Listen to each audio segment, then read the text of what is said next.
depan, itulah alamat sekolah ini. Terima kasih saya ucapkan telah hadir di acara ini. Alhamdulillah rabbil alamin, wassalatu wassalamu ala asrofil anbiya'i wal mursalin wa ala alihi washabihi ajmain. Allahumma sholli ala sayyidina Muhammad wa ala Muhammad. Berkait acara, mari kita memulainya dengan membaca lafaz basmalah, bismillahirrahmanirrahim, dan membacakan doa. Rabbi shrah li sadri wa yassir li amri wahlul 'uqdatam min lisani yafqahu qawli. Rabbi zidni ilman warzuqni fahman wa amalan sholihan. Amin. Alhamdulillah. Puji dan syukur kita ucapkan kepada Allah Subhanahu wa taala. Pada pagi menjelang siang ini kita dipertemukan oleh Allah ya untuk acara tentang diseminasi budaya positif di sekolah. Salam dan salam kita hadiahkan kepada junjungan alam Nabi besar Muhammad SAW. Semoga kita semua mendapatkan syafaat di yaumul akhir nanti. Amin ya rabbal alamin. Saya hormati Bapak Kepala Sekolah yang telah hadir di acara ini, yang saya muliakan rekan-rekan guru, Bapak dan Ibu yang telah hadir juga di acara ini. Di sini saya ingin memintakan kepada Bapak Kepala Sekolah ya untuk memberikan kata sambutannya. Kota Binjai, Kota Rambutan, Aceh Selatan penghasil pala. Mari sama-sama kita dengarkan arahan dan sambutan dari yang terhormat Bapak Kepala.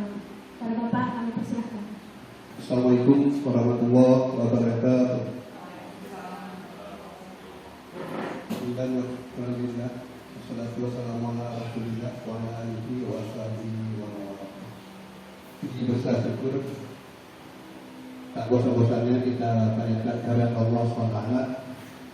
Di pagi yang berbahagia ini kita masih diberikan kesempatan untuk menerima nafas panjang sehingga kita masih bergairah semua dalam rangka melaksanakan tugas hari-hari kita, yaitu mencerdaskan anak bangsa. Salawat dan salam juga tak bosan-bosannya kita sampaikan kepada Nabi besar Muhammad SAW, yang mana beliau telah membawa makna dari zaman jahiliyah ke zaman Islam. Yang saya hormati Guru TV IGP, yang saya hormati Bapak Ibu Dewan Ketua Negeri Margo. Pada kesempatan ini, kesempatan kedua, hari kedua, kita menjalankan program calon guru penggerak, yaitu diseminasi sosialisasi budaya positif di SMP Negeri 5 Mergo. Kebetulan keduanya berada di SMP 2 Mergo sebagai IGP SMP 5 Mergo. Ya, bisa dilihat di papan itu. Ini sudah kita ada motonya. Motonya apa tuh motonya? Keteladanan itu lebih baik dari sifat besar. Dan itu moto kita kata Ustaz.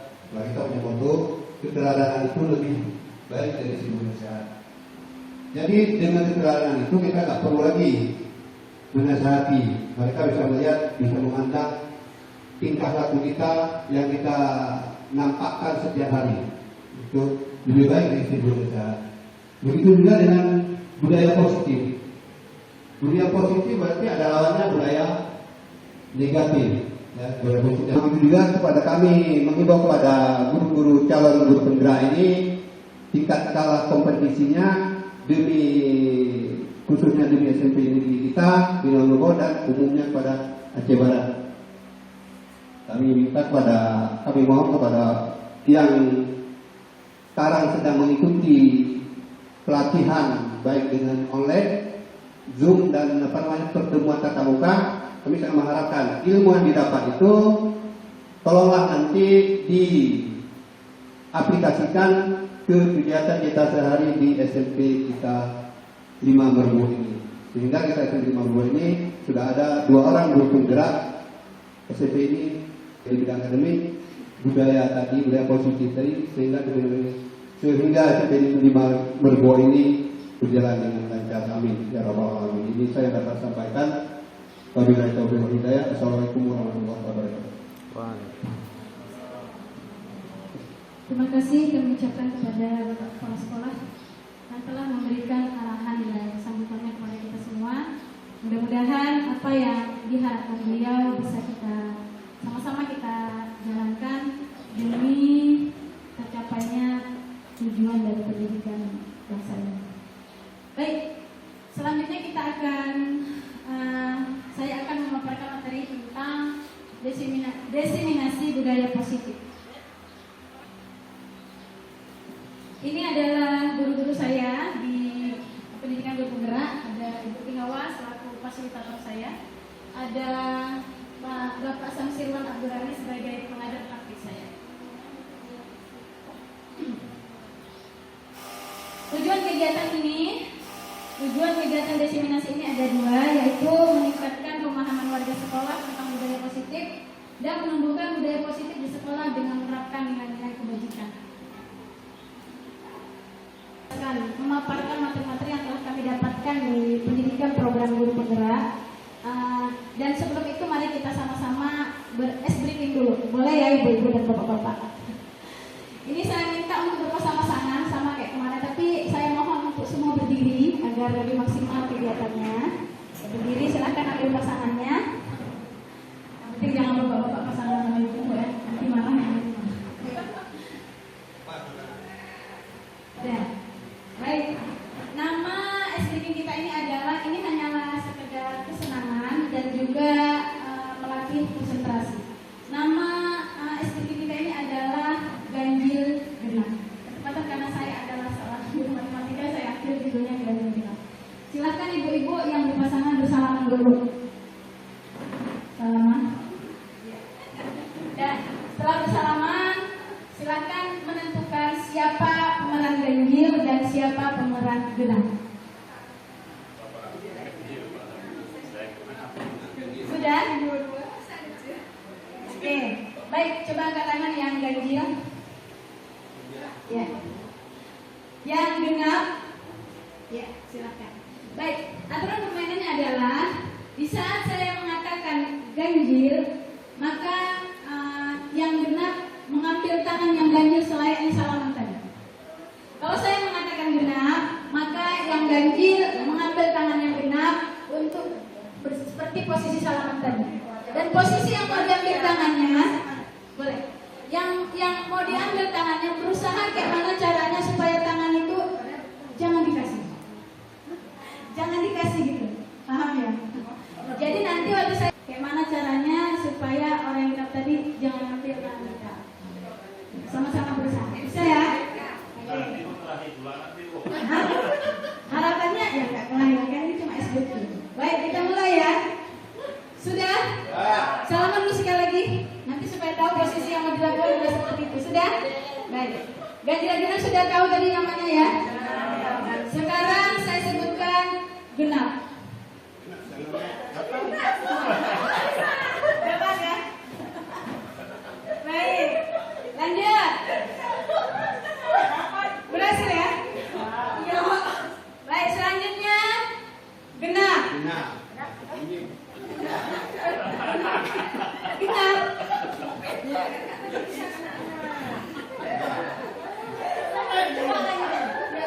Kalau saya katakan genap, berarti orang yang ganjil lanjutkan genap. Sudah. Nah, kita tingkatkan ya. Kita sekali lagi ininya supaya lebih mantap. Ganjil.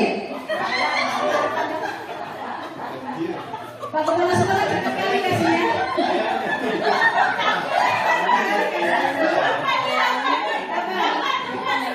Mantap. Sekarang ya baik, terima kasih. Tangan untuk kita semua.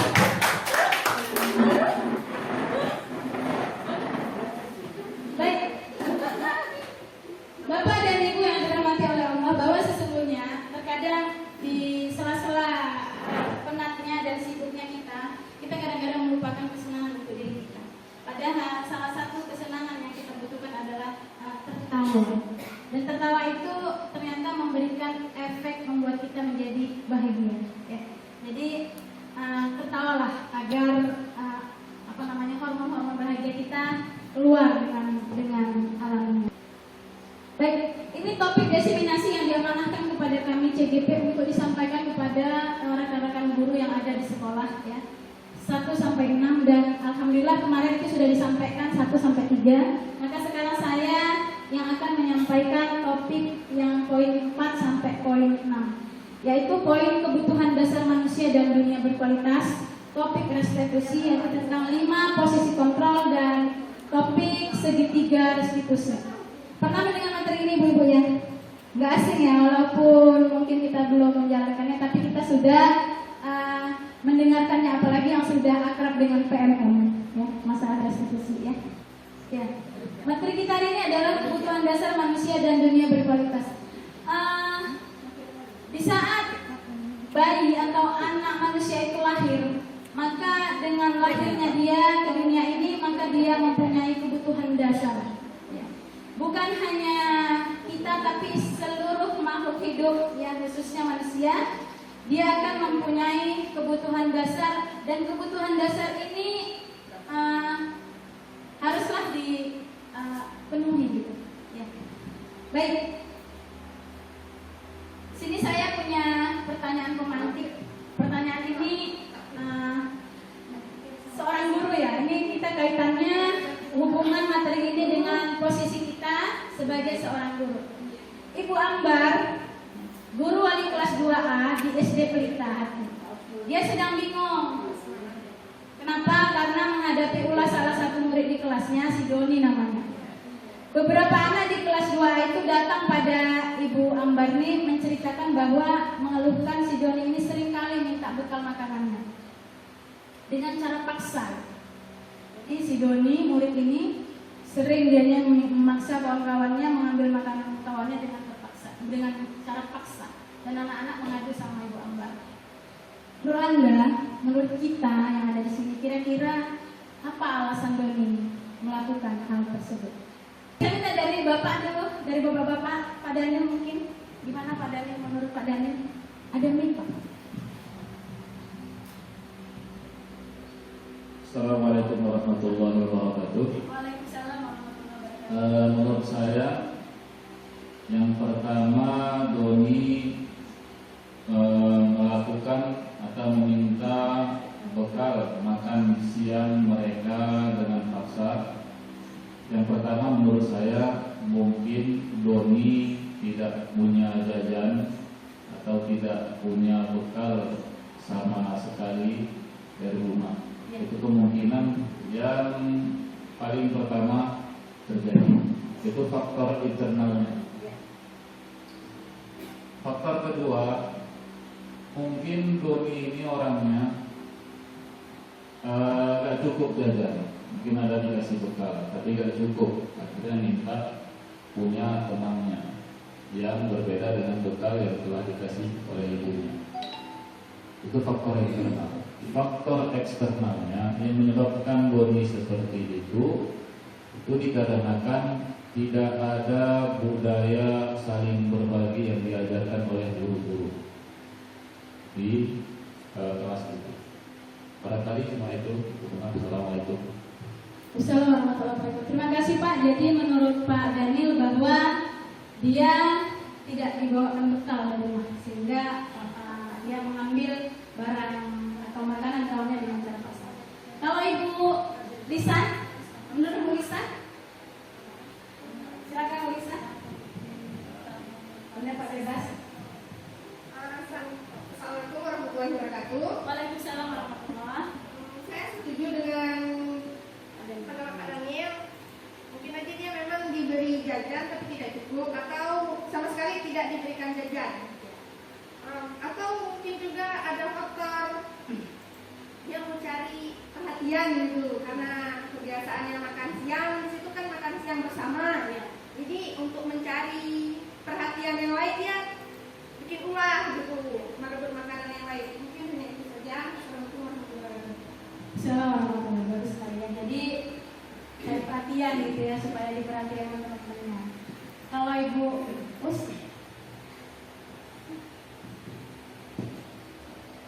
Assalamualaikum warahmatullahi wabarakatuh. Waalaikumsalam warahmatullahi wabarakatuh. Secara keseluruhan mungkin pendapat ini juga sudah disampaikan oleh teman-teman yang lain tadi. Ya. Saya setuju dengan pendapat Pak Dani bahwa ada faktor internal dan eksternal. Ya. Faktor internalnya sudah disebutkan Pak Dani tadi, itu mungkin faktor dari rumah itu sendiri. Mungkin orang tuanya tidak jauh itu seperti anak kita juga. Mungkin orang tuanya itu alfa dalam menyiapkan bekal untuk anak itu. Dan yang lain mungkin memang keluarga itu mungkin keluarga yang tidak mampu. Ya, mungkin untuk memberikan bekal kepada anak itu mungkin tidak ada stok mungkin ya, tidak ada stok gitu. Faktor eksternalnya bisa jadi anak ini mungkin seperti yang disebutkan Bu Lisa tadi, ya, dia ingin perhatian lebih. Kan ada anak yang suka over, ya, suka diperhatikan. Kemudian mungkin pengaruh lingkungan juga. Ya, mungkin kebiasaan saat dia bergaul di lingkungan rumahnya terbawa ke sekolah. Ya, mungkin lingkungan rumah itu agak ekstrim juga mungkin. Ya, suka malak-malak orang, ya, berpengaruh kepada anak. Mungkin itu saja yang bisa saya sampaikan. Assalamualaikum warahmatullahi wabarakatuh. Waalaikumsalam warahmatullahi wabarakatuh. Terima kasih atas jawaban yang telah diberikan bahwa mungkin saja ya karena tidak adanya bekal ya dari yang dibawakan dari rumah, atau dia ingin merasa yang lain ya, seperti dikatakan tadi, atau karena mencari perhatian, atau mungkin karena memang lingkungan ya, karena lingkungannya dia memang di lingkungan orang-orang yang kurang beradab kita katakan seperti itu. Kalau Bu Fitri, satu lagi kita minta pendapatnya. Assalamualaikum warahmatullahi wabarakatuh. Waalaikumsalam warahmatullahi. Terima kasih atas kesempatannya. Itu pendapat saya hampir sama semua ya dengan pendapat teman-teman yang sudah kita tadi. Hanya saya untuk penambahannya menurut saya itu siapa namanya? Doni. Si Doni ini mungkin merasa dia butuh pengakuan bahwa dia bisa, dia paling kuat, dia mampu. Jadi dia itu si Doni ini dia mempertahankan bahwa dia itu memang paling hebat. Jadi dia apapun cara, bagaimanapun caranya dia harus bisa merebut apa yang punya temannya tadi. Menurut saya dengan seperti itu. Terima kasih. Assalamualaikum warahmatullahi wabarakatuh. Waalaikumsalam warahmatullahi wabarakatuh. Iya, bagus sekali Bu An. Jadi memang ini dan fenomena cerita ini sebenarnya adalah kisah yang gak jauh beda sama kelas-kelas kita. Ada anak-anak itu yang seperti Ibu Fitri katakan tadi bahwa dia mau jadi penguasa di kelasnya, sehingga punya orang adalah punyaku, tapi punyaku gak boleh punya orang. Ada itu anak kita yang ada. Nah, nanti di sini kita akan kita akan sesuaikan sebenarnya apa nanti yang menjadi keinginan si Doni tadi. Baik, kebutuhan dasar manusia. Jadi banyak alasan ya kenapa si Doni melakukan hal tersebut. Alasan-alasannya adalah seperti yang dikemukakan oleh Bapak dan Ibu tadi. Tapi pada dasarnya apapun Dr. William Glasser, seorang psikolog dari Amerika Serikat yang fokus untuk masalah pendidikan, dia mengatakan ketika seseorang melakukan suatu perbuatan yang bertentangan dengan nilai-nilai kebajikan, dengan nilai-nilai kebaikan, atau melanggar peraturan-peraturan, hal itu sebenarnya dikarenakan mereka gagal memenuhi kebutuhan dasarnya. Jadi ibu-ibu, bahwa kebutuhan dasar manusia ini menjadi salah satu yang sangat penting bagi kita sebagai seorang pendidik dalam mendidik anak, sehingga kita tidak salah menyelesaikan permasalahan. Menurut Dr. William Glasser ada 5 ya kebutuhan dasar manusia. Yang pertama adalah survival, yang di tengah. Survival itu ada artinya bertahan hidup. Terus ada butuh kesenangan, kasih sayang dan rasa diterima, penguasaan dan kebebasan. Dan ini sebenarnya bukan kebutuhan dasar yang dibutuhkan sama anak-anak kita saja, tapi namanya manusia ini adalah kebutuhan dasarnya. Mari sama-sama kita bahas. Yang pertama adalah kebutuhan dasar, yang pertama yaitu survival atau kebutuhan bertahan hidup. Otomatis kalau kita masalah bertahan hidup ini 3 dia. Ya, yang kita lihat dari fisiologis, dari kebutuhan biologis dan kebutuhan psikologis. Fisiologis kita ya biasa ya, kebutuhan sandang, pangan, papan. Siapapun itu namanya manusia pasti dia membutuhkan 3 itu. Kebutuhan biologis apa itu? Kebutuhan untuk mempertahankan perkembangan hidupnya ya. Kebutuhan untuk reproduksinya. Terus psikologis apa? Rasa aman. Rasa aman. Jadi yang namanya manusia ini pasti ini adalah kebutuhan yang sangat mendasar bagi manusia. Terus kasih sayang dan rasa diterima. Siapa sih di sini yang tidak membutuhkan kasih dan sayang?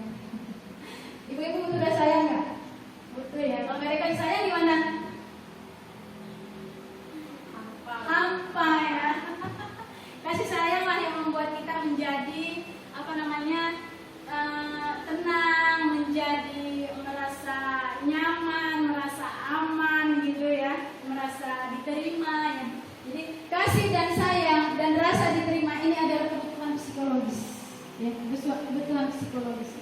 Rasa disayangi, rasa diterima oleh lingkungannya, merasa bagian dari kelompok tersebut ya. Udah itu kita butuh terhubung dengan teman-teman, terhubung dengan keluarga, terhubung dengan pasangan hidup, terhubung dengan kerja, berhubungan juga dengan apa? Binatang-binatang kesukaan peliharaan ya. Dan kelompok-kelompok di mana kita bergabung. Dan biasanya kasih sayang ini dan rasa diterima ini untuk anak-anak ini dia lebih besar porsinya. Walaupun bagi orang dewasa untuk rasa kasih dan sayang dan rasa diterima ini kita sudah bisa mengontrolnya. Kalau orang nggak menyayangi kita, ya udah aku cari kasih sayang di tempat yang lain gitu ya. Tapi kalau anak-anak ini mereka rasa kasih dan sayang dan rasa diterima ini mereka sangat besar porsinya yang harus kita perhatikan. Selanjutnya kebutuhan dasar yang ketiga adalah kesenangan. Seperti saya katakan tadi bahwa ini juga masalah psikologis ya, kebutuhan psikologis kita. Kesenangan itu kayak mana? Kita butuh bermain ibu-ibu, kita butuh tertawa, kita butuh melucu juga gitu ya. Dan biasanya dengan kita menikmati sesuatu yang menyenangkan, maka kita akan lebih berkonsentrasi untuk melakukan hal tersebut. Makanya kita sekarang ini kan banyak orang healing gitu ya. Kenapa? Karena bosan dengan menonton dengan kegiatan-kegiatan yang itu saja. Sehingga dicarilah kesenangan-kesenangan yang membuat kita menjadi lebih semangat ya, dalam menjalani hidup. Bergurau, melucu, itu juga adalah sebuah kesenangan. Tertawa gitu ya. Makanya di kelas kita itu juga harus kita munculkan bentuk-bentuk kesenangan pada saat kita dalam proses belajar mengajar. Oh ini kebebasan ya, kebebasan ini artinya ya pingin bebas. Pingin bebas itu artinya apa? Kita bebas memilih. Jadi kebutuhan dasar manusia itu bebas memilih. Jangan ditentukan kamu harus ini, ya. Nggak boleh yang lain. Ini yang ada, inilah dia, gitu. Ya. Maka kebebasan ini adalah kebutuhan dasar manusia. Dia mampu, dia itu bebas, memiliki otonomi, dia mandiri. Karena kalau orang yang bebas dia akan mandiri. Tapi kalau orang yang dia terikat, ya, lawannya bebas itu kan terikat gitu. Orang yang terikat dia nggak akan mandiri, dia akan mengalami ketergantungan. Tapi kalau orang yang memiliki kebebasan, orang yang bebas, orang yang merdeka, maka dia akan mandiri, otonom, berdiri atas kakinya sendiri. Selanjutnya, yang terakhir ya, kebutuhan dasar manusia itu adalah penguasaan atau kebutuhan pengakuan atas kemampuan. Ya, kebutuhan ini juga masalah kebutuhan psikologis. Jadi 4 kebutuhan yang lainnya itu adalah kebutuhan psikologis. Kebutuhan apa itu? Kebutuhan untuk kita dihargai, dihormati di mana kita berada. Ya. Dia membuat capaian-capaian. Ya. Dia punya prestasi-prestasi, gitu ya. Dia kompeten, dia mempunyai keahlian-keahlian. Supaya apa? Supaya dia mendapatkan pengakuan di lingkungan. Diakui, dihormati, dan mempunyai pengaruh. Kalau kita lihat di kelas, anak-anak ada tuh kelompok anak-anak yang dia punya pengaruh yang kuat terhadap kawan-kawannya. Itu berarti apa dianya itu? Dia situ adalah kebutuhan dasar atas kebutuhan pengakuan atau kekuasaannya itu berarti hidup gitu ya. Jadi tidak ada, jadi apabila ada anak-anak kita yang bermasalah, ibu-ibu, ya, perilaku anak yang menyimpang dari nilai-nilai kebajikan. Kalau kita di CGP ini bilangkan kebaikan itu kebajikan. Kalau saya tadi sama artinya dengan kebaikan. Kalau kita melihat ada anak-anak kita yang melenceng dari nilai-nilai kebaikan, atau mereka melanggar peraturan, atau mereka melakukan sebuah masalah gitu ya dalam kelasnya dan dimanapun mereka berada, sesungguhnya itu adalah sinyal bahwa mereka tidak terpenuhi kebutuhan dasar hidupnya. Bisa kayak Doni tadi, dianya mengambil makanan kawannya dengan cara paksa. Tadi sudah ada alternatif jawaban banyak. Nah, ini kita coba korelasikan kebutuhan apa yang diinginkan Doni sebenarnya saat dia berbuat seperti itu di kelasnya. Pertama, seperti yang dijawab sama Pak Dani tadi jawabannya. Alasannya ini ada beberapa alasan Doni. Seandainya dia menjawab, dia melakukan itu karena dia lapar dan orang tuanya tidak bawakan bekal makan siang. Akhirnya si Doni ngambil punya kawannya di pasar. Kira-kira ini kebutuhan apa ini? Bertahan hidup ya. Karena lapar. Kalau lapar apa kita lakukan? Nolongin jadi kan gitu kan kalau kita lihat dalam kehidupan sehari-hari.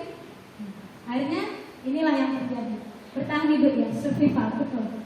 Nanti kita cek jawabannya. Yang kedua, alasannya mengambil bekal temannya itu seandainya jawabannya adalah alasannya si Doni saat ditanya, Doni kenapa kamu ambil makanan kawan dengan cara paksa gitu kan? Maka seandainya dia jawab, saya ngambil bekal temanku itu Bu karena aku merasa senang aja, temanku jadi memperhatikan aku gitu. Nanti kan dia lapor sama guru, terus guru nanti memperhatiin aku, terus nanti lapor sama mamaku jadi perhatian sama aku. Kira-kira itu kebutuhan apa yang dipinginkan dia? Dari 5 kebutuhan tadi. Kebutuhan tadi ada survival, rasa cinta diterima, terus kesenangan, kebebasan, satu lagi penguasa. Yang mana kira-kira? Penguasa? Ingin jadi penguasa dia? Nanti kita buktikan ya. Ya minta perhatian nih dia sebenarnya. Minta perhatian. Apa? Kasih sayang ya. Nah, karena dia dengan gitu nanti kan lapornya anak-anak sama gurunya. Guru nanti ngelapor sama mamanya dari rumah sama mamanya. Terus perhatian. Dibawakan makanan sama mamanya, dibawakan jajan, ya kan, dibawakan uang. Dia jadi dapat perhatian. Nanti kita ya. Baik, selanjutnya seandainya si Doni jawab kayak gini. Saya pun melakukan itu karena aku merasa hebat. Ya. Jadi teman-temanku takut sama aku sehingga aku teman-teman takut dan mereka menuruti apa keinginanku. Kira-kira ini kebutuhan apa nih? Ini penguasa ya. Ya, benar. Sudah bisa kita identifikasi Bu ya. Bagaimana menyelesaikan masalah anak bisa mereka ini. Selanjutnya seandainya dia menjawab, aku merasa bosan sama bekal mama. Itu aja nih bawa tiap hari bawa tempe aja katanya.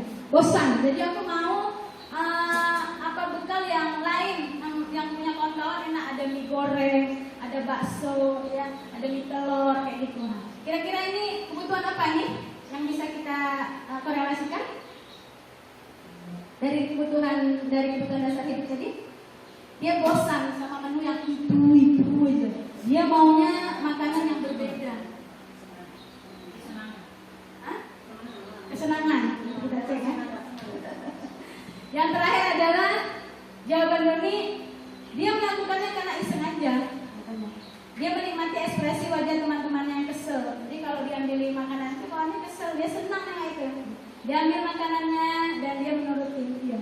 Ekspresi teman-temannya itu menurut dia itu lucu gitu saat kawan-kawannya itu kesal. Senangannya. Di saat kita menemukan permasalahan-permasalahan di kelas kita, maka kita jangan langsung menjustice itu intinya. Jangan langsung menjustice, jangan langsung melakukan hukuman kepada anak kita, tapi kita cari dulu ini sebenarnya dia melakukan ini karena apa. Dan dikatakan oleh Dr. William tadi bahwa setiap masalah yang dilakukan oleh anak itu bukan karena dia ingin melakukannya secara tanpa ada sebab, tapi itu dalam rangka memenuhi kebutuhan hidupnya. Maka posisi kita sebagai guru, apa yang kita lakukan saat kita menemukan anak-anak kita bermasalah dalam masalah kebutuhan hidupnya, yang kita penuhi adalah kita memahaminya dan kita juga berusaha untuk memenuhi kebutuhan itu. Kalau dia butuh kasih sayang, maka kasihlah kasih sayang. Kalau Kalau dia butuh menjadi penguasa, maka kita fasilitasi untuk dia bisa berkuasa. Tapi bukan berarti dia yang menjatuhkan orang lain, bukan. Kita sebagai guru hanya menuntun, mendidik, dan juga memfasilitasi mereka untuk bisa menjadi murid-murid yang mendapatkan kebahagiaannya, dan mereka juga bisa menggapai cita-citanya. Baik, di sini ada 5 posisi kontrol guru. Ini materi kelima. Ya. 5 posisi kontrol guru artinya apa? Seorang guru itu salah satu tugasnya adalah sebagai kontrol atau mengontrol masalah kedisiplinan anak. Ya. Salah satu tugas kita adalah menjadi pengontrol dalam rangka mendisiplinkan anak. Dan ada 5 posisi seorang guru itu dalam mengontrol atau mendisiplinkan anak. Yang manakah kita? Ini ada pertanyaan refleksi. Bagaimanakah peran kita sebagai guru dalam menerapkan disiplin di kelas kita? Apakah kita menerapkan disiplin itu sudah efektif cara kita selama ini? Apakah sudah berpusat kepada murid? Atau caranya memerdekakan? Atau caranya memendirikan murid? Apakah mendisiplinkan anak itu sudah kita memendirikan mereka? Atau justru hasilnya malah negatif, perubahan sikap yang terjadi, anak-anak jadi resistensi, anak-anak jadi benci sama peraturan-peraturan, sama kedisiplinan, atau anak-anak melakukan kemarahan dan serangan terhadap para gurunya. Jadi kalau cerita ini, saya awal masuk ke sekolah ini saya mengalami hal ini. Saya yang paling bawah, malah mengalami hal yang negatif. Di saat saya mencoba menerapkan disiplin dengan metode saya, maka yang terjadi adalah anak-anak jadi benci gitu. Saya bisa merasakan kebencian mereka. Kenapa? Pada saat itu mereka tidak serius mengikuti pelajaran yang saya berikan, dan akhirnya saya marah gitu. Kalau seharusnya, karena saya belum ikut CPP gitu ya, seharusnya saya mengevaluasi diri, kebutuhan apa sebenarnya mereka inginkan, sehingga ini jalan, bisa langgeng hubungan belajar pengajarnya. Ternyata karena saya pun masih miskin ilmu itu, yang saya lakukan, apa yang saya lakukan adalah kekerasan, ya kan, marah gitu ya. Baik, ini adalah evaluasi kita bagi seorang guru. Kami juga di sini berdua sama Bu Nova, walaupun kami sudah dapat materi, tapi belum sepenuhnya kami menjalankan apa yang diajarkan sama kami di pendidikan guru penggerak. Semua ini masih berproses, ya, masih berproses dan terus berlaku. Mudah-mudahan itu buka, ya Allah. Ya. Ini ada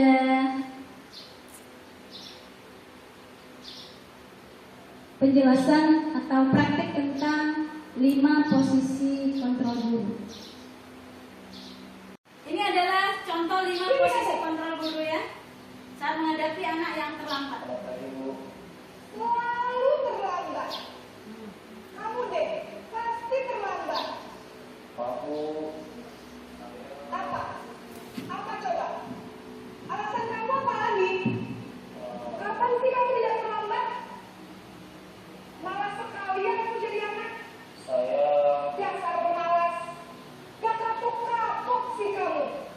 Sudah berapa kali terlambat? Sana, kamu keliling lapangan basket 2 kali. Kenapa saya harus keliling lapangan basket, Bu? Kenapa? Kamu melawan ibu. Berani-beraninya jawab. Sudah terlambat, masih berani jawab pula. Sekarang, keliling lapangan basket 5 kali sekalian. Biar kapok. Cepat. Pergi sana ke lapangan basket. Posisi penghukum biasanya berbicara dengan nada tinggi, menghardik, menunjuk-nunjuk, menyakiti, dan menyindir. Hukuman bisa berupa fisik maupun psikis. Ibu dan bapak guru hebat. Dampak yang terjadi pada murid ketika guru berani.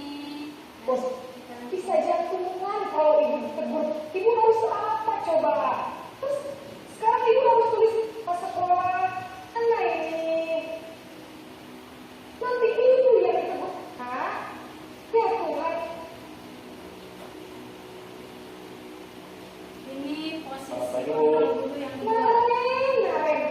terlambat Kamu lagi. kenapa terlambat lagi? Tadi marah-marah, ini udah mulai Ya enggak. Tuhan, Naren. Kamu senang ya bikin ibu susah ya? Kalau kamu terlambat lagi, nanti ibu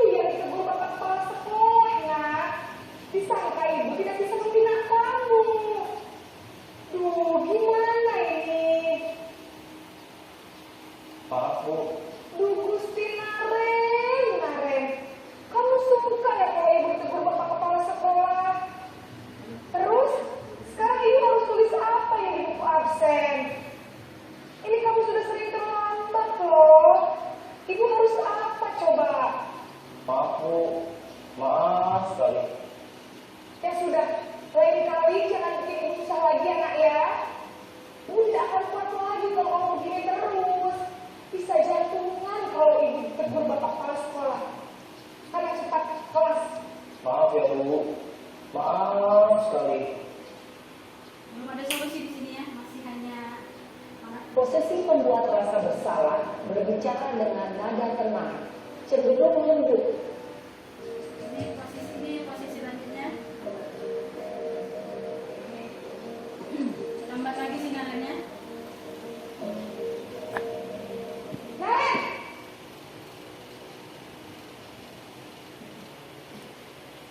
Selamat pagi Bu. Wah, sudah jam berapa ini, Enggak Nak? ada. Selamat pagi ya, sayang. Iya Bu, habis ibu saya lupa bawa makan saya Bu. Kamu malah menyalahkan ibu kamu. Kamu bukannya anak yang larinya paling kencang. Kok terlambat sih? Iya Bu, saya memang terlambat bangun tadi. Jadi biarpun saya lari kencang, tetap nggak kekejar Bu. Ya sudah sana. Nanti lain kali larinya lebih kencang lagi ya. Biar gak terlambat lagi. Bikin senang ibu. Demi ibu. Bisa kan? Bisa lah Bu. Ya sudah sana masuk kelas. Ibu beresin urusan absen kamu. Kamu ini ada-ada saja. Itu adalah contoh penerapan posisi kontrol guru terhadap mendisiplinkan anaknya. Baik, Ibu dan Bapak guru, bahwa kita dalam sebagai posisi kita sebagai seorang guru ada 5 posisi kontrol yang disampaikan oleh Dr. William. Yang pertama itu adalah posisi guru sebagai penghukum. Yang kedua sebagai pembuat rasa bersalah. Yang ketiga sebagai teman. Yang keempat sebagai pemantau. Dan yang kelima adalah sebagai manajer. Baik, ini kita bahas. Seperti yang sudah kita saksikan di video tadi bahwa ada posisi guru itu dalam mendisiplinkan anaknya sebagai penghukum. Bagaimana penghukum itu? Itu ciri-cirinya kalau misalnya mendisiplinkan anak itu dengan cara marah-marah gitu ya, mata melotot ya kan, berkaca pinggang, tak ada solusi. Yang ada anak-anak adalah sakit hati dan ujung-ujungnya anak-anak mendapatkan hukuman. Hukumannya nanti bisa dua, bisa dengan mendapatkan hukuman secara fisik maupun hukuman secara verbal ya. Dan apa efeknya? Efeknya adalah anak-anak merasa bahwa dia tidak berharga, sakit hati yang berkepanjangan ya. Jadi ini membekas selama hidupnya. Maka ada sebuah kisah yang mengatakan bahwa dia ada kenangan buruk di masa lalunya terhadap masa-masa dia di sekolah. Kenapa ya itu tadi? Karena adanya seorang guru yang memperlakukannya dengan posisi sebagai seorang penghukum. Lalu yang kedua adalah pembuat merasa bersalah. Ini juga biasanya kalau pembuat rasa bersalah ini, guru dia akan bersuara lebih lembut. Tetapi dalam kelembutannya itu dia membuat murid itu merasa tidak nyaman. Ya, seperti yang dicontohkan tadi bahwa kamu ini misalnya anak kita terlambat terus kita dengan cara lembut untuk mengingatkannya, tetapi itu dalam rangka dia merasa bersalah terhadap apa yang dilakukannya, seperti itu ya. Posisi seperti ini murid akan memiliki penilaian diri yang buruk tentang diri mereka. Murid merasa tidak berharga dan telah mengecewakan orang-orang yang disayangi. Jadi dia bilang, kamu tiap hari terlambat kayak gini. Kamu tahu kalau kamu terlambat seperti ini nanti ibu yang dimarahi bapak kepala sekolah. Jadi dengan kata-kata seperti itu, maka si anak akan merasa bahwa ibu itu dimarahi gara-gara aku. Gitu. Ya ini adalah pembuat merasa bersalah. Jadi kesalahan itu, kesalahan yang dilakukan kita justice sama dia bahwa itu adalah sebuah kesalahan yang besar. Padahal sebenarnya itu sangat sederhana, bisa diselesaikan. Tapi kita tidak sampai ke tahap penyelesaiannya. Kita hanya sampai ke tahap menyalahkan dia. Ya. Selanjutnya posisi teman. Posisi teman ini sebenarnya sangat bagus ya. Kenapa? Karena kita memposisikan diri kita menggunakan hubungan baik yang Tetapi ternyata hubungan baik yang dilakukan gurunya terhadap anaknya sebagai teman ini ternyata ada positif dan negatifnya. Positifnya apa? Positifnya anak-anak ini akan terasa dekat gitu sama gurunya, ya, akan terasa dekat, dan guru pun enak di saat mengingatkan anak ini di saat dia melakukan sebuah kesalahan. Tapi negatifnya dia akan tergantung sama guru tersebut. Kalau nggak ada guru tersebut, dia nggak mau melakukan sebuah kedisiplinan. Tapi kalau guru itu ada, dia mau. Jadi dia terkesan anak ini melakukan sebuah ketaatan, sebuah pelaksanaan dalam peraturannya. Dianya tergantung sama gurunya yang disukainya. Karena masalah teman ini berarti disukai, ada guru yang disukai, ada guru yang tidak disukai. Jadi bukan motivasi yang berasal dari dalam dirinya, tapi itu adalah dia melakukan itu karena termotivasi karena gurunya yang sebagai dia merasa dekat sama gurunya tersebut. Ya. Terus pemantau, ya, posisi guru sebagai pemantau. Pemantau itu maksudnya kemana? Pemantau itu mengawasi. Pengawas saja. Pengawas itu apa? Menghubungkan antara perilaku sama sanksinya, ya, konsekuensinya. Kalau kamu melakukan ini, misalnya tambah, gitu ya, maka konsekuensinya ini. Hanya seperti itu. Jadi dia hanya sebagai seorang pemantau ini mengandalkan perhitungan, catatan dan data yang dapat digunakan sebagai bukti atas perilaku seseorang. Jadi dia mempeto-peto aja. Oh, kamu terlambat. Berarti kalau terlambat menurut sekolah kita apa hukumannya? Ini. Sekarang silahkan kerjakan apa yang menjadi hukumannya, seperti itu. Jadi ini juga masih dalam posisi kita sebagai seorang guru mendisiplinkan anak. Ini juga masih posisi yang belum baik dalam menciptakan profil pelajar Pancasila. Ya. Lalu bagaimana yang diinginkan? Sebaiknya, seidealnya posisi guru itu sebagai manajer. Apa itu manajer? Posisi manajer bagaimana? Posisi di sini di mana guru berbuat sesuatu bersama dengan muridnya, ya. Dan guru mempersilahkan murid itu mempertanggungjawabkan perilakunya. Dengan cara apa? Dengan cara berdialog. Dan guru mendukung murid agar apa? Agar menemukan solusinya. Jadi kita mengajak dialog murid, mempersilahkan murid untuk mempertanggungjawabkan apa yang menjadi masalah dia, dan kita mendukung dia dan menemukan solusi atas permasalahannya sendiri. Jadi solusinya bukan karena kita, gurunya, atau bukan karena peraturan di sekolah, tetapi dianya menyelesaikan permasalahannya dan solusinya itu datang dari dirinya sendiri. Jadi motivasinya itu lahir dari motivasi intrinsik dari dalam dirinya. Nah, seperti itu, ya.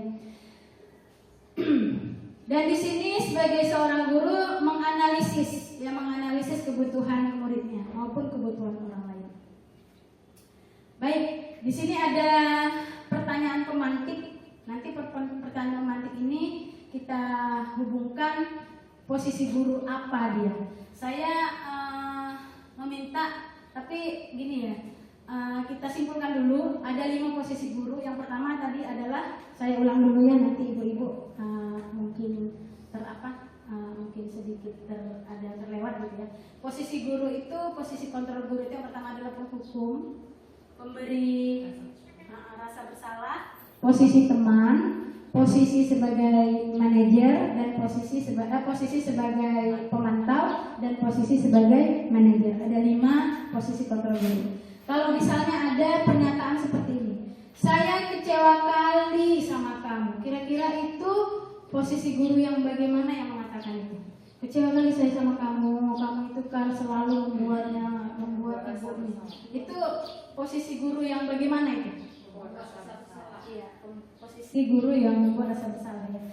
Kalau misalnya ada pernyataan seperti ini, kamu ini tidak pernah melakukan tugas, selalu nggak pernah kerjakan tugas yang kamu berikan selalu kamu abaikan, kamu memang nggak bisa diharapkan. Kira-kira itu guru yang posisi yang bagaimana ya? Penghukum ya. Langsung kita tidak ada langsung tahu ya. Kalau misalnya ada pernyataan seperti ini, ayolah nak, lakukanlah. Nanti kan ibu dimarahi sama bapak kepala sekolah kalau kamu tidak melakukan ini. Padahal kan ibu udah baik sama kamu. Kemarin ibu udah kasih kamu masuk kalau kamu telat, sekarang kamu telat lagi. Ayo anak, jangan kayak gitu lagi anak. Ini kira-kira pernyataan guru yang di posisi kontrol guru sebagai apa? Sebagai Teman. sebagai ada yang bilang teman, ada sebagai pembuat rasa bersalah. Ya, manajer tuh. Ya, nanti ibu-ibu kita kalau kita ulang sama materi tadi bahwa kita memposisikan diri kita sama murid itu sebagai, kalau sebagai teman tadi, kita sama dia itu akrab, dekat gitu ya. Tapi nggak ketemu solusinya. Yang ada apa? Yang ada dianya melakukannya itu karena nggak enak sama kita, nggak enak sama gurunya gitu. Dia tergantung sama kita. Kalau dia merasa sayang guru aku lakukanlah itu. Itu adalah posisi sebagai teman kayak gitu ya. Terus bagaimana kamu bisa menyelesaikan masalah ini? Kalau misalnya ada kata-kata, nah ini kamu bermasalah, ini kamu udah telat nih. Kira-kira kamu menyelesaikan masalah ini kayak mana? Nah itu kira-kira pertanyaan itu posisi guru yang bagaimana itu? Manajer ya. Jadi kita balikkan sama dia. Kan dia yang punya masalah, ya kan? Dia telat. Yang punya masalah itu dia yang telat gitu. Maka saat ada kata-kata bagaimana kamu menyelesaikan masalah telat Madinah? Kita nggak menghubungkannya sama peraturan yang ada, tidak. Kita tidak menghubungkannya sama kita sebagai gurunya. Yang gitulah, nah, sayanglah sama ibu. Itu kan berarti menghubungkan sama kita, masalah dia kita hubungkan sama kita. Tidak. Tapi ini kita langsung pertanyaannya, bagaimana kamu bisa menyelesaikan masalah telat ini, nak? Maka dia nanti akan mengeluarkan, oh ya bu, saya telat tukang bu karena saya kayak gini. Jadi kayak mana cara menyelesaikannya? Nanti keluar sendiri dari dia. Itu posisi apa itu? Iya, posisi manajer. Nah, ya. Terus yang terakhir, kamu selalu paling terakhir mengumpulkan tugas, nggak pernah paling cepat. Memanglah kamu ini selalu buat ibu marah, selalu buat ibu kecewa. Ini kira-kira posisi guru yang kayak mana nih?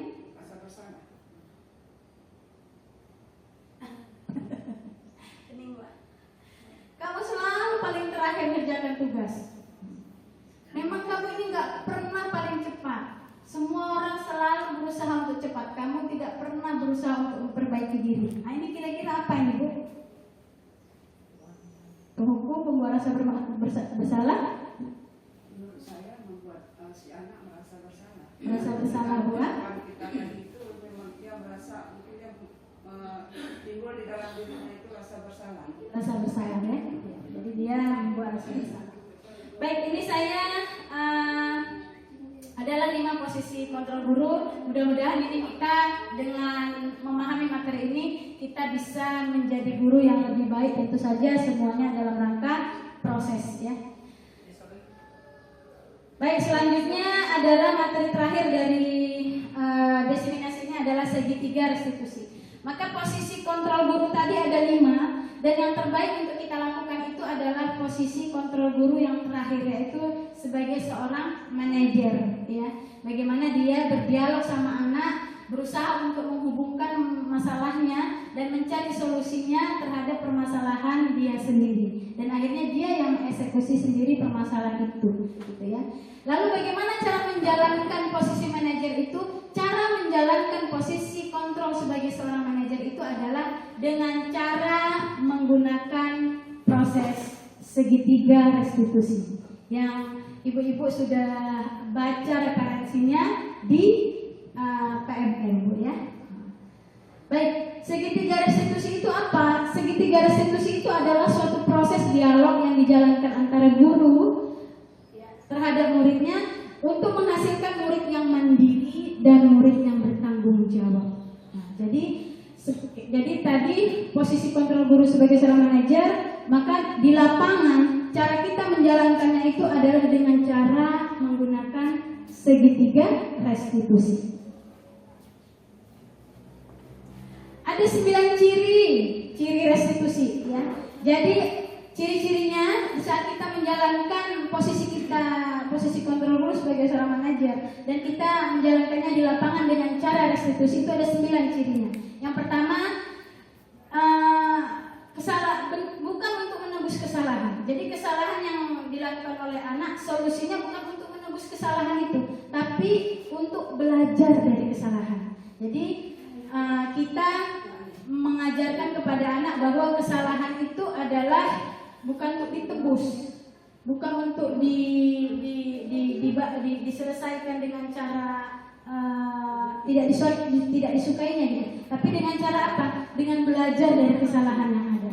Yang kedua, ciri-ciri restitusi itu adalah memperbaiki hubungan, ya. Lalu di situ ada tawaran. Jadi kita menawarkan sama dia, gimana kira-kira solusi dari permasalahan ini? Nah, kamu ini telat selalu. Kira-kira kayak mana ini kamu bisa menyelesaikan permasalahan telatmu ini? Jadi nggak kita paksa. Bukan tawaran, bukan solusi itu datangnya dari kita, tapi dari dia. Nah, ini ciri-ciri penyelesaian dengan cara restitusi. Selanjutnya, restitusi menuntut untuk melihat ke dalam diri. Jadi anak-anak dengan kita memberikan tawaran sama dia, dia melihat bahwa dia melihat kekurangannya dan dia juga melihat kelebihannya. Seperti itu, ya. Terus restitusi mencari kebutuhan dasar yang mendasari tindakan. Di awal sudah saya sampaikan bahwa setiap tindakan yang dilakukan oleh anak itu ada dasarnya, dan dasarnya itu adalah untuk memenuhi kebutuhan dasar hidupnya. Dan ini dengan cara restitusi, anak-anak itu akan, murid-murid kita itu akan menyesuaikan dengan kebutuhan dasar apa yang dia inginkan. Dan restitusi ini adalah cara yang paling baik, seperti itu, ya. Kenapa? Karena restitusi itu dianya fokus kepada karakter, bukan pada tindakannya. Dan yang terakhir, ciri-ciri restitusi itu mengembalikan murid yang berbuat salah pada kelompoknya. Apa langkah-langkah dalam menjalankan segitiga restitusi ini? Jadi karena segitiga, maka dia ada segitiga, Bu, ya, langkah-langkahnya. Jadi pada saat kita berada di posisi kontrol guru, maka langkah-langkah yang kita lakukan untuk menjalankan posisi itu, ya, mendisiplinkan anak itu dengan cara segitiga restitusi. Langkah yang pertama apa? Ya, langkah yang pertama itu adalah menstabilkan identitas. Ya, menstabilkan identitas. Yang kedua, validasi tindakan yang salah. Dan yang ketiga, menanyakan keyakinan. Apa maksudnya? Maksudnya, yang pertama, menstabilkan identitas. Jadi di saat kita mendisiplinkan anak, maka berdasarkan prinsip pembuat kesalahan adalah proses pembelajaran. Yang kita pahamkan, kita stabilkan dulu di situ permasalahannya, anak-anak, bahwa murid kita, bahwa kesalahan itu adalah sesuatu yang manusiawi gitu. Kita sampaikan sama anak-anak bahwa orang berbuat salah, tidak ada orang yang tidak berbuat salah di atas dunia. Nah, kita stabilkan dulu bahwa tidak ada orang yang tidak berbuat salah. Semua orang berbuat salah. Kalimat-kalimatnya kalau kita bisa berdialog sama anak itu, menstabilkan identitas anak. Tadi kan dianya dalam keadaan bersalah nih. Lalu apa yang kita lakukan pada saat menstabilkan identitas dia yang bermasalah tadi? Kalimat-kalimatnya contohnya, berbuat salah itu tidak apa-apa, nah, tidak apa-apa, itu adalah manusiawi. Setiap orang berbuat kesalahan. Nah, itu ciri-cirinya. Terus tidak ada manusia yang sempurna, nah, di atas dunia ini. Nah, maksudnya supaya dia apa? Supaya dia tidak merasa bahwa akulah yang paling salah di atas dunia. Aku ini nggak ada gunanya. Aku merasa nggak punya harga diri karena aku selalu berbuat salah. Dan itu kita stabilkan dengan kalimat-kalimat itu. Terus kalimat, kita bisa kok menyelesaikan ini. Kita ajak anak kita itu untuk apa? Menyelesaikan masalah itu. Ibu tidak tertarik siapa yang salah terhadap masalahmu ini, tapi ibu yang tertarik adalah bagaimana kita mencari solusi dari permasalahan ini. Nah, kita ajak anak untuk stabil dia, maksudnya dia tidak hilang ya. Yang awalnya dia merasa gagal, merasa orang yang bermasalah, akhirnya dia merasa menjadi orang yang sukses.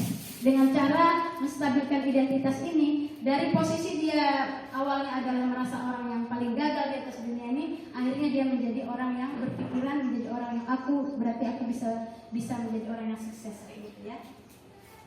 Terus tindakan yang kedua, tahapan yang kedua untuk menjalankan segitiga restitusi itu adalah validasi tindakan yang salah. Setelah kita stabilkan tadi permasalahannya, nah, anak-anak tidak ada manusia yang sempurna. Kamu biasa bersalah itu adalah manusiawi seperti itu, ya, sehingga anak kita merasa, oh ini ibu, berarti ibu memahami aku, nah, kayak gitu, ya. Lalu kita validasi tindakan yang salah tadi. Di validasi tindakan salah ini kita ngapain? Di sini kita berdasarkan prinsip setiap perilaku berupaya memenuhi suatu kebutuhan tertentu. itu.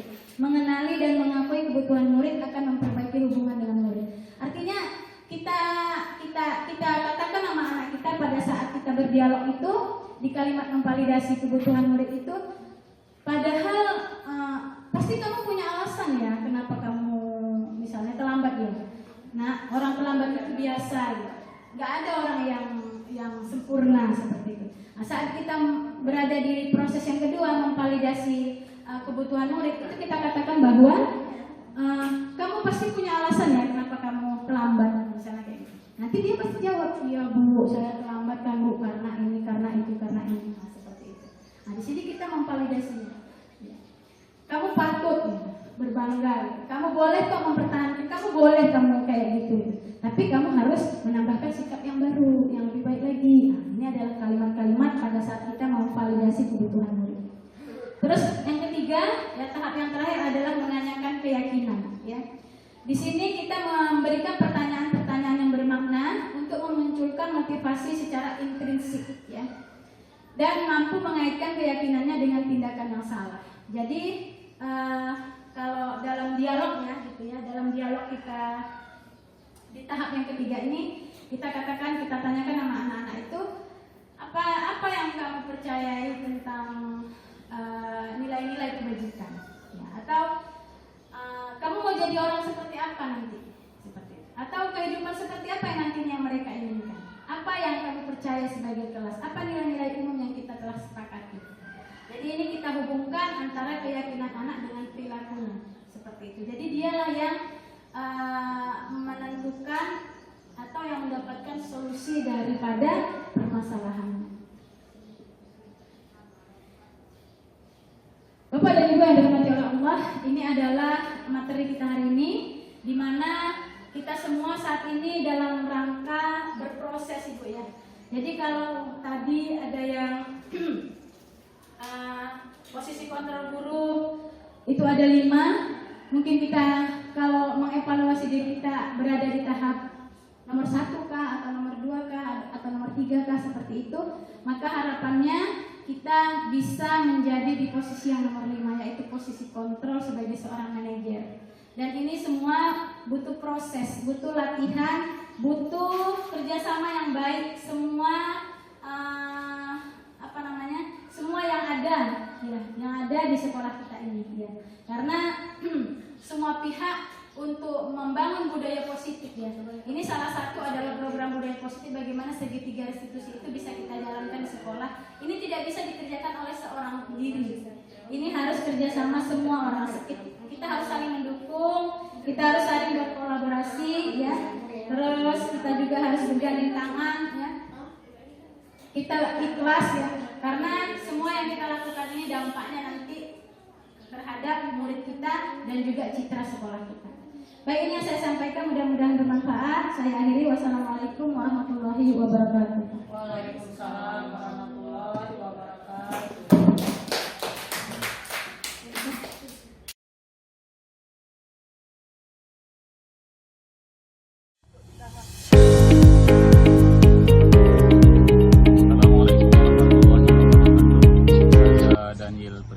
Guru PAI SMPN 5 Merbo, Kabupaten Aceh Barat.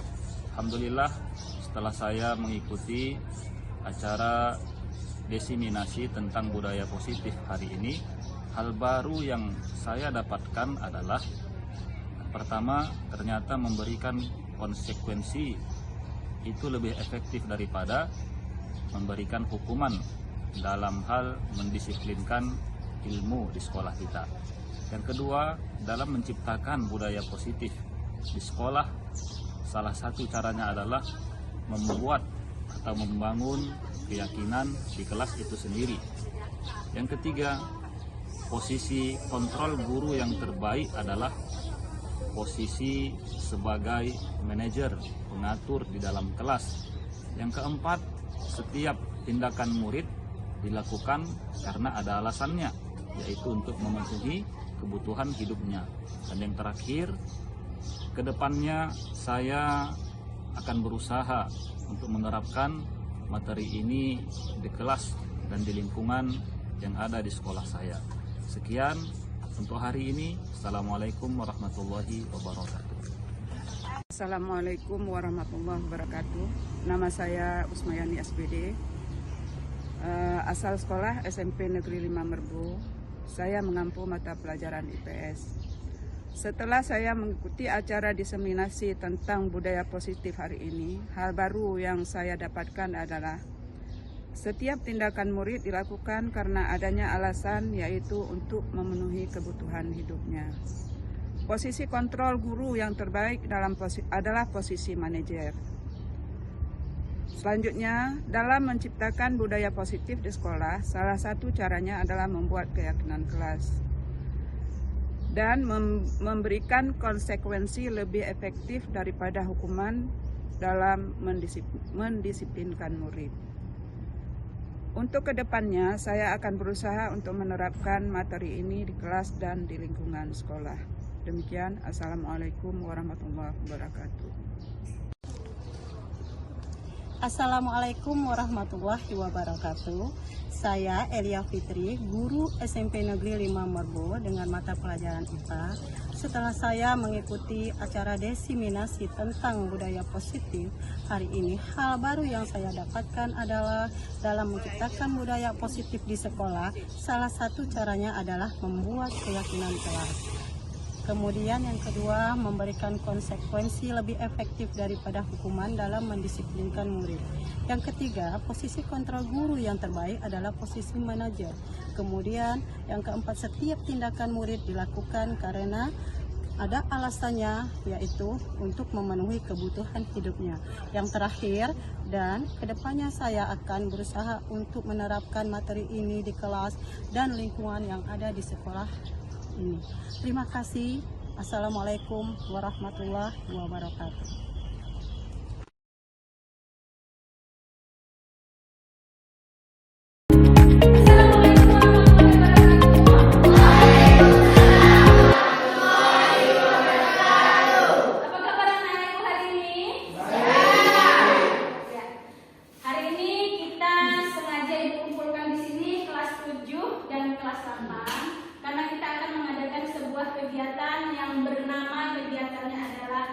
Keyakinan kelas, ya. Baik, untuk memulai acara ini mari sama-sama kita membacakan bacaan basmalah. Bismillahirrahmanirrahim. Baik, selanjutnya anak-anak ibu di sini tentu saja keyakinan kelas itu apa? Keyakinan kelas itu kalau kita dalam sebuah sekolah biasanya ada yang namanya peraturan, ya, ada namanya peraturan. Peraturan itu biasanya yang buat siapa? Muridnya atau dari sekolahnya? Dari sekolahnya.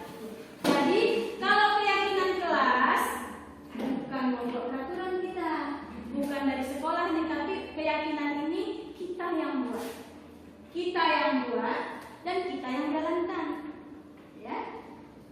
Jadi keyakinan kelas itu apa? Keyakinan kelas itu adalah kesepakatan yang kita buat di kelas kita supaya kelas kita nyaman, aman, damai, semuanya saling menghargai, semuanya saling menghormati, tidak ada yang membuli.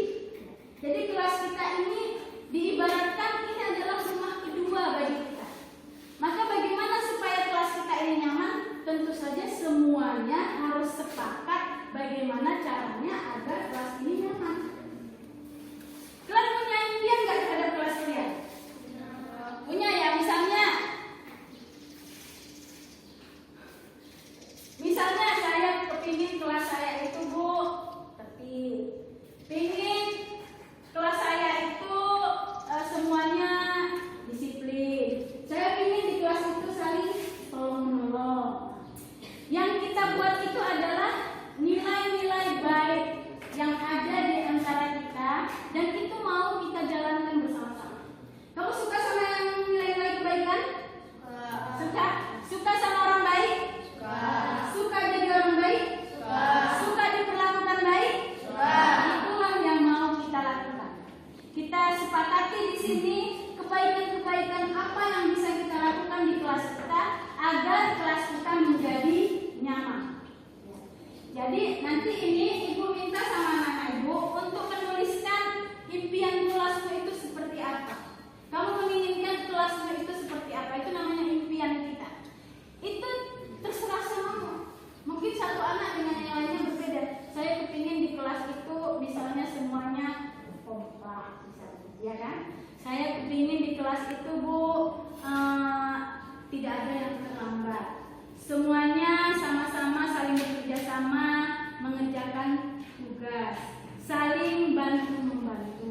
Nah, itu adalah kebaikan-kebaikan yang kita inginkan di kelas kita.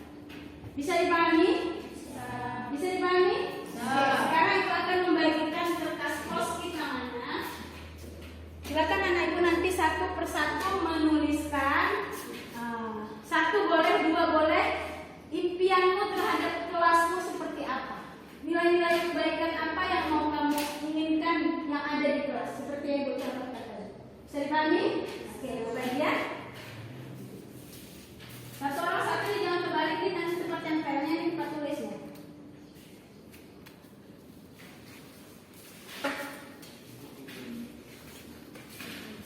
Langsung boleh satu saja keinginannya, boleh dua ya. Kamu menginginkan kelas itu seperti apa? Impianmu terhadap kelas seperti apa?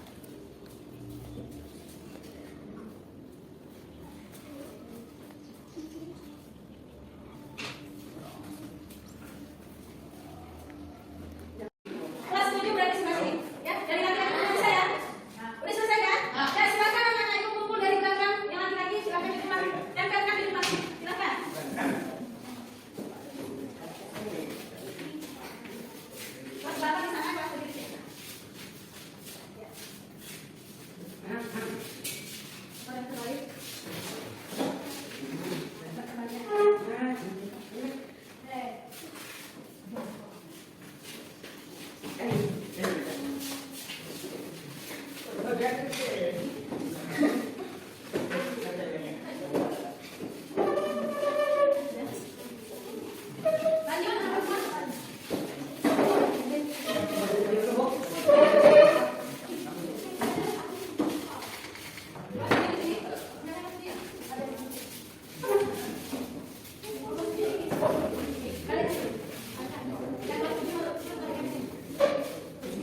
buat penampilan yuk. Yuk, semua ikut. Kamu apa? Saya mau menampilkan puisi, saya mau menampilkan lagu, saya mau menampilkan ini. Itu adalah bentuk kekompakan. Semuanya mendukung. Namanya kompak, ya. Semuanya kompak. Kompak atau apa yang bilang tadi? Bekerja sama. Jadi kita buat di sini saling. Anak ibu sukanya saling kompak atau saling bekerja sama? Bekerja sama. Bekerja sama aja ya. Saling bekerja sama. Oke. Jadi untuk keyakinan kelas atau kesepakatan kelas atau impian kelas 8 adalah ada 5. Coba anak ibu silakan dibaca. Yang kelas 8 nomor 1.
Baik, inilah kesepakatan keyakinan kelas kita, baik kelas 7 maupun kelas 8. Dan mudah-mudahan keyakinan ini akan menjadi kesepakatan yang membuat kelas kita nyaman, aman, dan kita merasa betah di dalam kelas karena kelasnya, peraturannya atau kesepakatannya berdasarkan dari murid-murid ibu, bukan dari sekolah. Baik, sampai di sini kegiatan kita ini membuat keyakinan kelas. Ibu ucapkan terima kasih dan atas kerjasamanya yang banyak dari anak murid ibu. Saya akhiri, sebelumnya saya mohon maaf terlebih dahulu. Saya akhiri, wassalamualaikum warahmatullahi wabarakatuh. Waalaikumsalam warahmatullahi wabarakatuh.